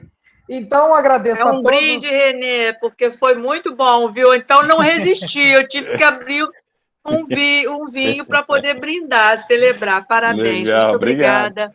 Obrigado. Um grande abraço aí para você, muita força, muita saúde, tá? Obrigado, gente, obrigado, João. Então, agradecemos aí a todos e a todas. Amanhã teremos a nossa palestra aí finalizando esse momento de debate nosso aí, do nosso primeiro ciclo de estudos de gestão de negócios, com a professora Flávia Vinhais, que vai trazer para a gente aí um panorama da economia brasileira, né? A professora Flávia aí tem formação na UFRJ, é uma pesquisadora aí que já trabalhou em praticamente todas as áreas de mercado do IBGE. Então, ficam todos desde já convidados para a nossa fala de amanhã. O professor Anderson Oriente vai estar recebendo a professora. E boa noite a todos, tá? Tenham um bom descanso. E mais uma vez, obrigado por terem estado aqui com a gente hoje. Obrigado, gente. Até mais. Tchau, tchau. Boa noite, valeu. obrigado Tchau, a todos. Valeu, tchau, tchau. Parabéns, Alberto. Um abraço para ti, querido. Não, amigo. Beijão. Obrigado, gente. Um abraço.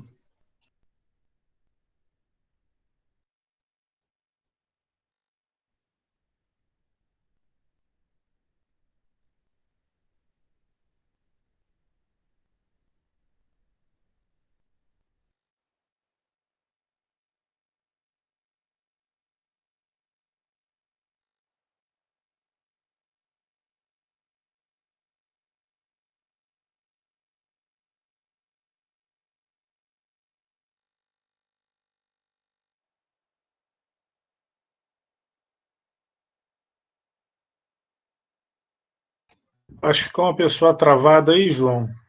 Eu removi todo mundo. Agora só a gente.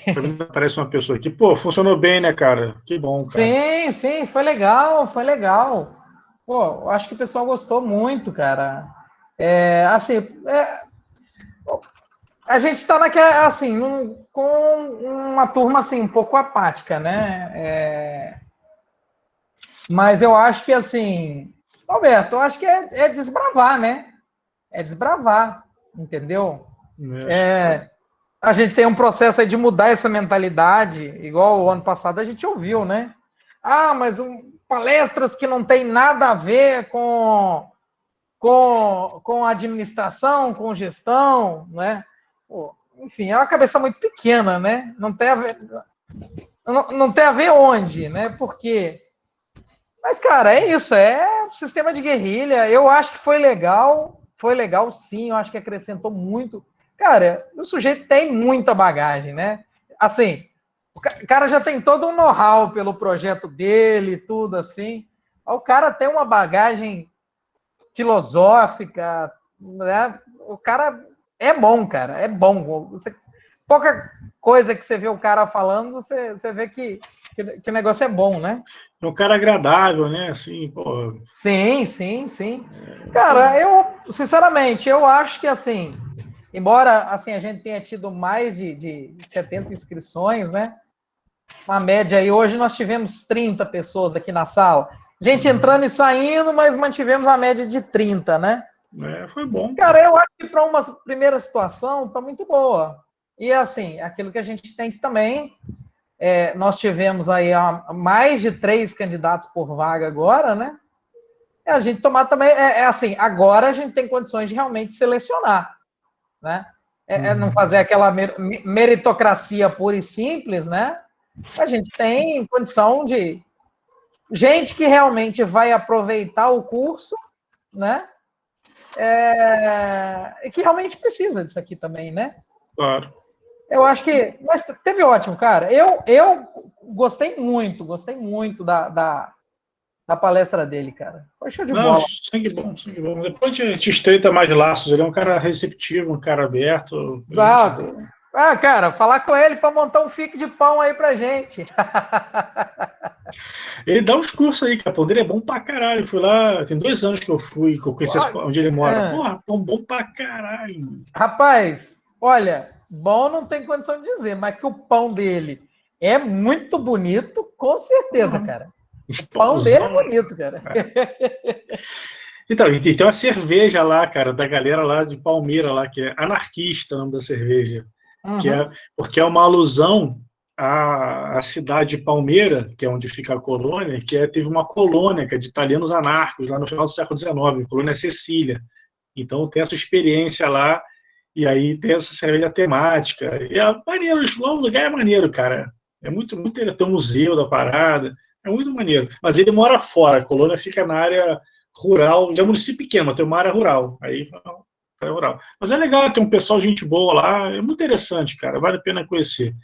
Ô, João, eu vou encerrar, bicho, eu tô desde as 9 da manhã nessa batida Não, aqui. beleza, eu também, cara. E amanhã tem caete de 2 até sabe-se lá que horas, e tem esse evento aqui 7 horas da noite. Fora. Beleza, cara. Mas beleza, valeu. Valeu a indicação, cara. Pô, show de bola mesmo, cara. Beleza. Acho que é bom esse evento, assim, vou chamar de heterodoxos, são bons, assim, porque dá uma abertura na janela, que negócio, né? Mas tem que ser para isso, cara. Eu vou trazer gente para vir falar para nós aqui. Você que os nossos alunos já escutam diuturnamente em sala de aula. Pois vem falar de planejamento. Pô, isso é a coisa da sala de aula, cara. A gente tem que trazer ideias diferentes, né? É lógico que, enfim, a gente tem que estar aberto aí para tudo, né? Para diversas concepções aí, cara. Mas eu acho que o papel disso é justamente dar essa sacudida, cara. Trazer uma visão diferente, entendeu? E legal, assim, tá vindo aluno do técnico, né? Poucos, né? 3, assim, sempre os mesmos. Sim. Mas, porra, muito bom, cara. Essa menina Mariana é legal, o Giovanni é legal, Larissa é legal. São 3 perfis muito bons de técnico, Sim. cara. Eu acho que, assim, que para eles é uma oportunidade também, às vezes, ímpar de ter acesso a essa discussão. Mesmo que um conceito, outras vezes, boie, mas para ter acesso a esse conjunto de debates, é muito estimulante para eles pensarem. Sim. Não, cara, beleza. Vamos dar uma descansada aí, então. Um abraço aí, cara. Abração, cara. Parabéns aí pela organização do evento. Valeu. Não, cara, parabéns para você pela indicação e agradeço muito, cara. Acho que todos nós, né? Valeu aí. Bom descanso, cara.